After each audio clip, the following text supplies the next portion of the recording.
Hello, ladies and gentlemen. Welcome to New Hope in the Lord. I'm Reverend Joseph, your host, and I thank you for watching our broadcast today. Rosa Owens, my co-host, is not with us, and we just thank you, ladies and gentlemen, for taking time out to watch this broadcast. You might be a regular watcher of this broadcast, or you might just be one of those couch potatoes like this. You laugh. Well, I've had people come up to me and say, I've seen you on TV and I've just flipping the channels.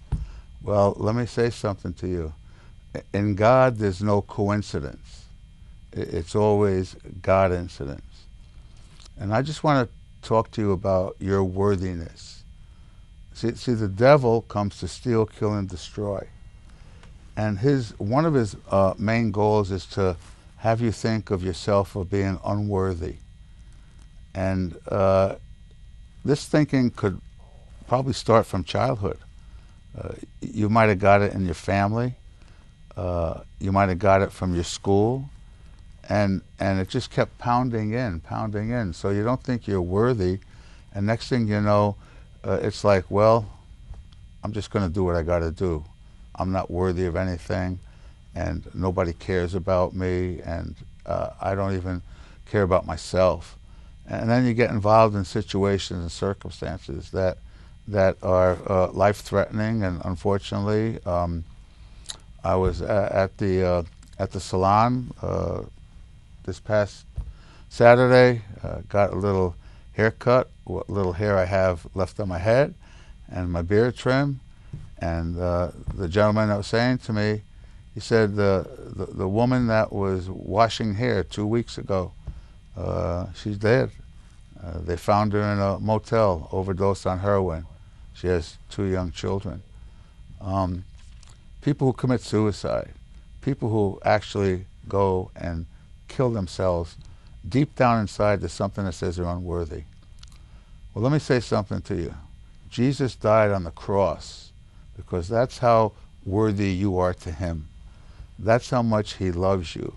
He took all your sin, all your pain, everything that we deserved. We deserved his worst, but God gave us his best, his only son. And that shows to me, and it should show to you, that you are worthy.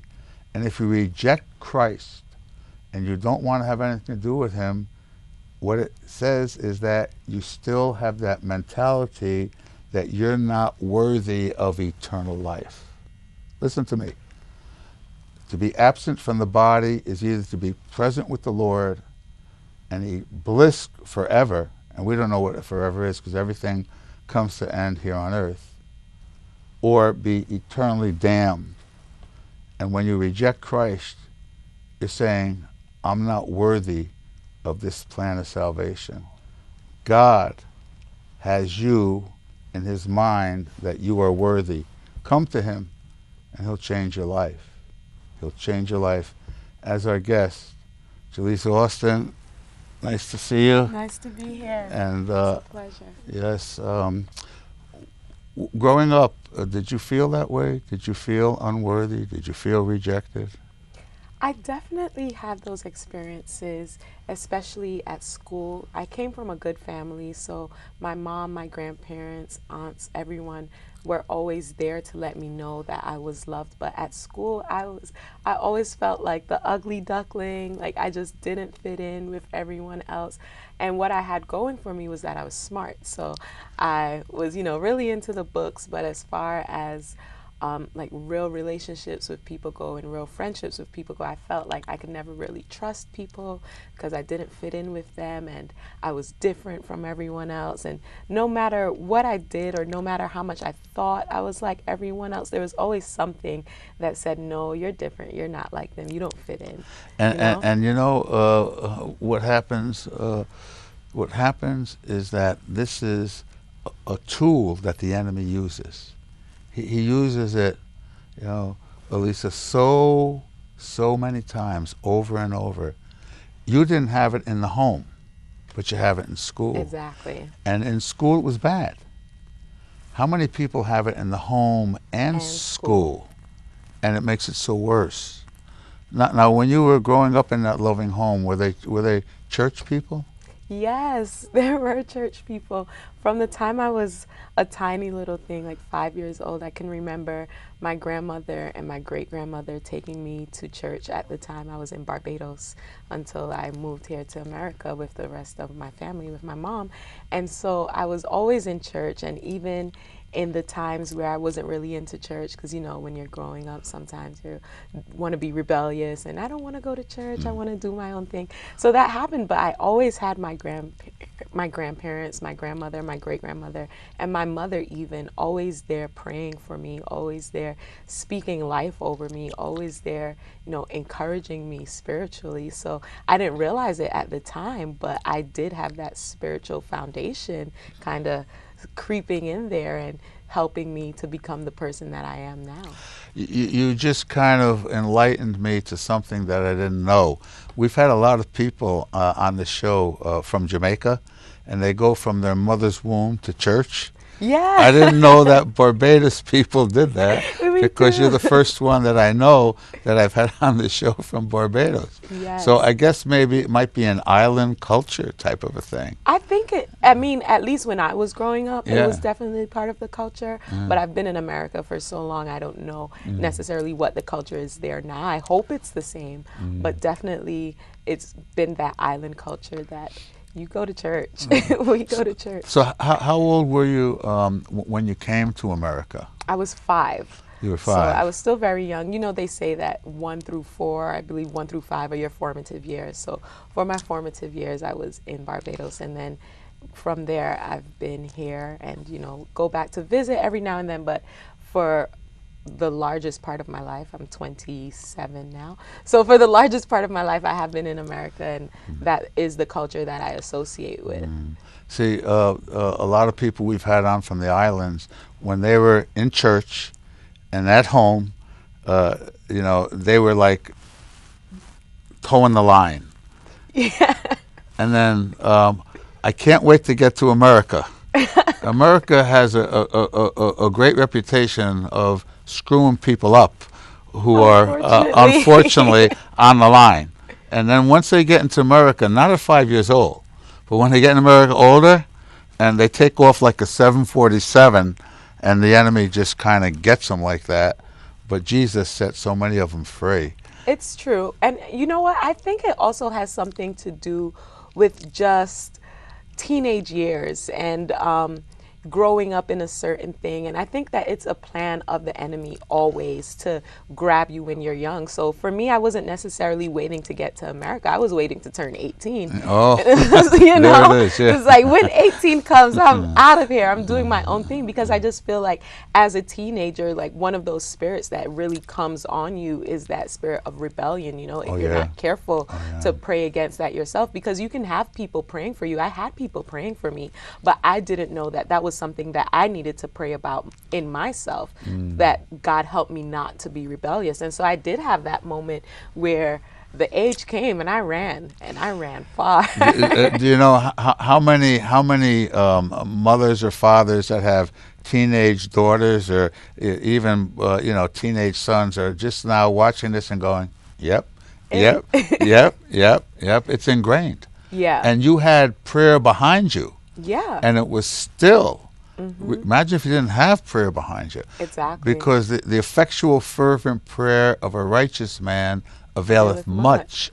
And so you were saying that your family was praying. You didn't know it, but God knew it. Yeah. And so now, did this kind of unworthiness and kind of rejection, did that kind of linger in your life for a while? Absolutely. I think that I'm in the same boat as a lot of women where the father wasn't around. And so because my father was in Barbados, I came here with my mother's side of the family, but my father and that entire side of my family remained in Barbados, still in Barbados to this day. So I definitely fell into that situation where I didn't have a father per se. I had my grandfather, but my grandfather is not my father, you know? And so it led to looking for relationships in all the wrong places. That it's something, a trend that I can absolutely identify with, because I've been there there. I know what that feels like. And it's so you're searching for something that you don't realize you were missing until you get to a certain age and you're like, what is this feeling that I'm feeling? What is this thing that I'm having this lacking in? And then it's like, you look for relationships and end up in the wrong relationships and end up doing things that you didn't think you would do. And just becoming a whole different person is what I found myself doing, becoming someone different in order to fit into a relationship that was not meant for me time and time again. So, and here's what you were actually needing: your father's love. Exactly. And that's why God, in his infinite wisdom, set up marriage in Genesis, that a man would leave his home and he would marry a woman and they would have children, become one to replenish the earth, because children need a male and a female's love in a relationship with their children, because the woman has different attributes to give to their child as a man. Exactly. And so you were lacking the attribute of your father, a man, because he wasn't there, and you were looking in love, looking for love in the wrong places. Exactly. And that's, the enemy loves that. He loves rejection. He loves not having that love and going out there. And one of the things, Elisa, that I think is a stronghold against people coming to Christ, because the man on earth is supposed to represent the Lord God Almighty. How God is, the man should be reacting that way. And so many men aren't doing that. They molest their children, you know, they beat them, they're violent towards them, and so that's a turnoff towards God. But God is nowhere near anything about a human being. Right. Because God is always true, always faithful, always a friend. But you're growing up there now. You didn't know that. Did you go to church when you were in America? Continue that, or what happened? No. There? So basically, it's so funny because what would happen is that I left once I became 18. I left, and so I would. The lights went on. Yeah. The red light, the traffic light that was red, turned green. Yeah, and everything was a go. So I would party, hang out with people that I thought were my friends but really weren't my friends, and end up in relationships. And every time the partying and the fake friendships and the bad relationships went wrong, I would come back to church. And I was on that cycle for a while where I would go out, get crazy, get lost, and then come back. And so I had those roots there, you know, going back to my grandparents, my mom praying for me. I had that foundation, like always pulling me back, until a couple years ago, 2 years ago now, I was in a relationship that I just should not have been in. And it was the worst one yet. It got to the point where all of who I was completely drained. And every day I was just living in anxiety and stress and nervousness, and just being in his presence made me uneasy because I didn't want to say the wrong thing, or I didn't want to do the wrong thing, and I was just not myself. I could every day just feel a little bit of my spirit just dying and dying and dying. And so at that point, when I went back to church, that was it. I was like, I can't keep doing this. I'm going to kill myself. I'm going to send myself into depression. I'm going to send myself crazy. I'm going to be violent towards him or towards myself. I'm going to self-destruct. And so that's when I really decided to get serious about Christ. That's where Christ, thank God, thank goodness, really took over and was like, okay, are you done with your craziness now? You had to experience it a few times. So are you finished? And I'm finished. It sounds like to me it was more than a few times. Yeah, because you can get stuck on that wheel, you know. It's crazy glue. Yeah. You can't get away, because you were basically, listen, Lincoln freed the slaves, but Satan has slaved the inner man. Exactly. Where you can't break away. You can't stop whatever addictions that you were with, besides the men or whatever, you can't stop it because it's got a grip on you. Exactly. You know, and thank God for AA and GA, Gamblers Anonymous, and NA, Narcotics Anonymous.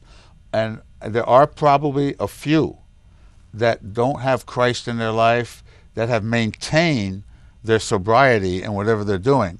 But for the most part, without Christ the center of their heart, eventually they're going to go back. Yeah. You know. Now I want to ask you, when you went to church, did you hear about being born again? Did you hear the gospel, or was it just mundane and to be a good person and things like that?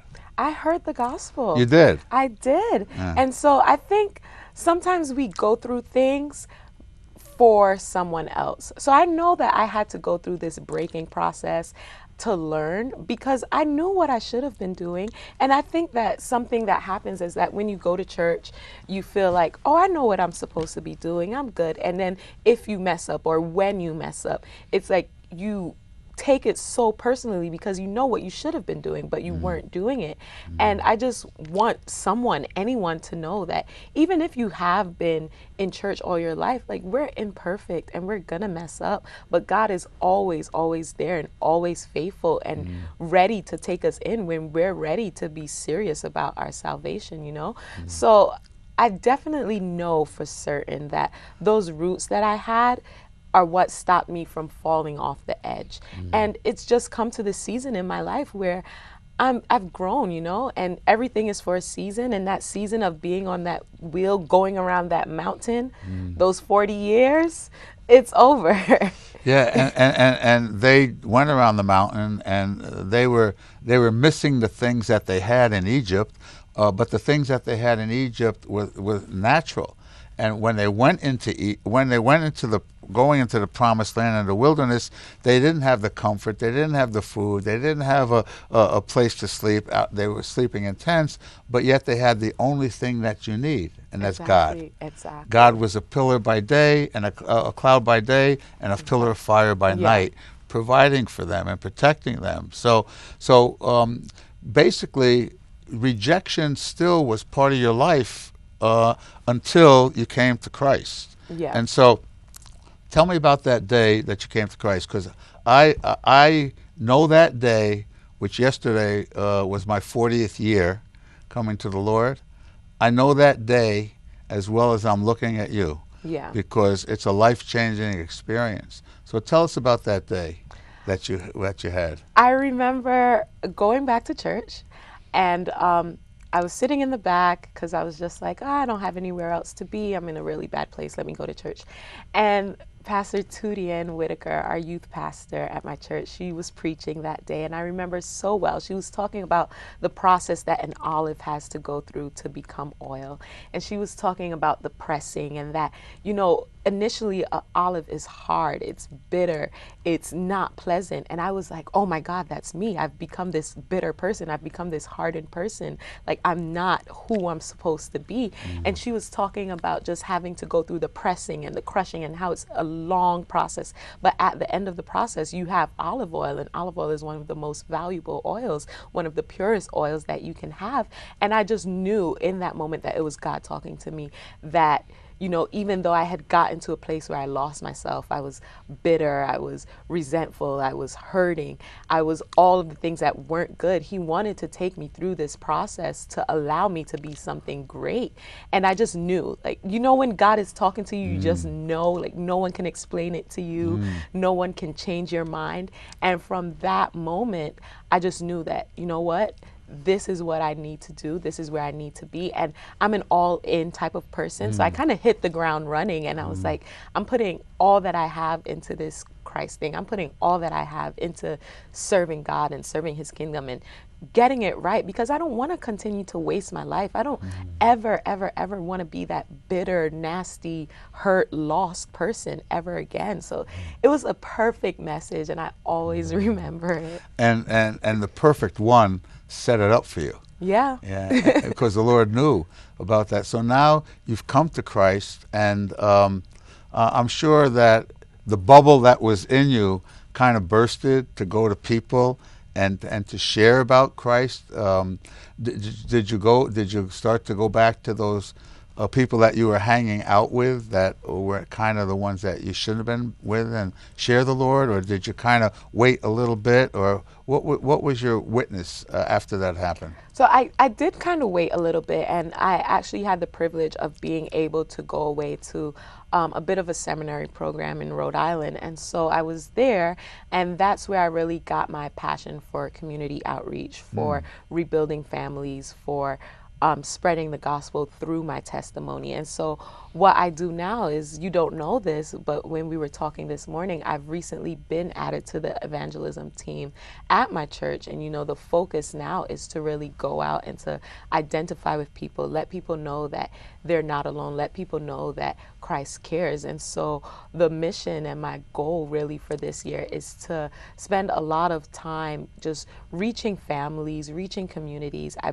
strongly, strongly, strongly believe that if you can build a great family unit with whatever your family might look like, whether you do or do not have that male, that father figure in the home, just having a strong family unit is so necessary for children, because those roots that I had, you know, my grandparents, my mom, that love that I had is always what kept me coming back. And so if we can create that for the next generation, then we're starting to create a new culture. We're starting to create a cycle where people don't have to fall as far off the bandwagon as they used to, you know, because we're now everyone has roots. Now everyone is established. Now everyone's family unit is what it's supposed to be. Yeah, and basically what you're saying is the curse is broken. Exactly. The bottom line is that it's stopping. Exactly. No more of the same old sin. And what you were saying about your life, about all the craziness that you were doing, right? And God forbid if something happened to you in that craziness, you'd be eternally damned. Right. You'd be lost forever. You'd be in pain and suffering, what Jesus did for you on the cross. And so many people that are in church haven't made that decision for Christ, that hear the message. Now, there's a lot of pastors and people that are in the pulpit, they're not born again. They're not saved. They don't know Christ. So how can you share Christ with people in your congregation about salvation if you're not yourself? You know, Exactly. but you've heard it. So why don't you look into this camera over here, Elisa, and why don't you share with maybe some people who are in church, who maybe are kind of a little disgusted with church or whatever, and they haven't committed their life to Christ. Why don't you just talk briefly to them? I would just want everyone to know that even though you've been going to church and you might get to the point where you feel like you're just going through the motions and it doesn't mean stuff, refocus yourself, recenter yourself. You know, take time to spend in the presence of God, because everything that we do at church, whether it's serving on the praise team, or whether it's serving in children's ministry, or whether it's serving in the kitchen, it's all for the glory of God. And there's nothing that God has done for you that someone else cannot relate to. So even though you think your testimony is small, even though you think that you're not significant, it's not true. Don't get stuck just going through the motions. Refocus and remember that God has intentionally placed you exactly where He wanted you to be.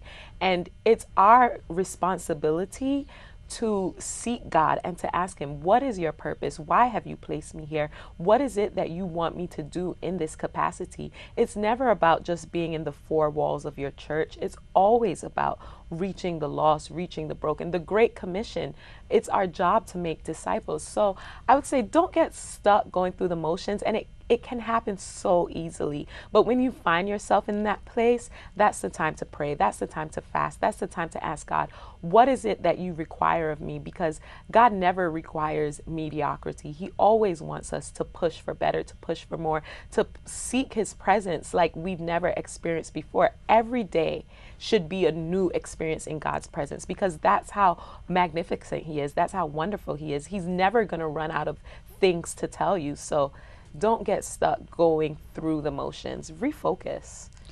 It's all about a personal relationship with your Creator. Exactly. And so what was the reaction of some of your hanging out buddies after this party woman come to Christ? Well, honestly, I had to cut people off. I really did. And so I think people were surprised that when they called me, I wasn't down for just coming and hanging out with you, because you have to know what's toxic, and you have to know what season God has you in. So now I'm in the season of evangelism, but before I was not. And so I needed to separate because I didn't want to get caught up, because I know you have to know yourself also, and you have to know that if I get too close to this thing, I'm going to get on that wheel again, and I'm not doing that. So basically, was there a time where you did share with some of the people? Did they ask you why you're not hanging out with us anymore? Yeah. And then when you told them about with Jesus now, what did they have did they have any kind of reaction that you know of? They were negative. They were not receptive, but that's okay, because you have to let your life show, So what I do now is I don't necessarily say that you have to be like me. What I say is I'm going to let my life show. So I've told them, like, no, I'm not into that type of thing anymore. I don't do that. But along with saying that I'm not the way I used to be, I have to let my life show that I'm not the way that I used to be. And I think that's an even greater witness, especially when people know how you used to be and how you are now. You have to let your life. Somebody said, preach the gospel, and if necessary, use words. Exactly. Basically, it's letting the light shine.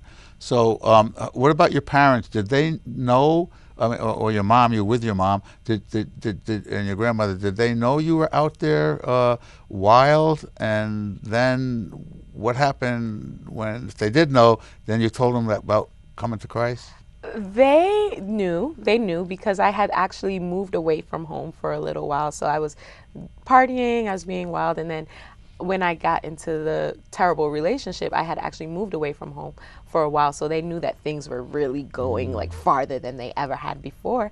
And I actually was ashamed of myself and ashamed to come back home, because what had I done to myself, And so when I finally found that courage, I would say God gave me the courage, because I didn't find it on my own. When I finally came back home, their reaction was joy. They were so happy.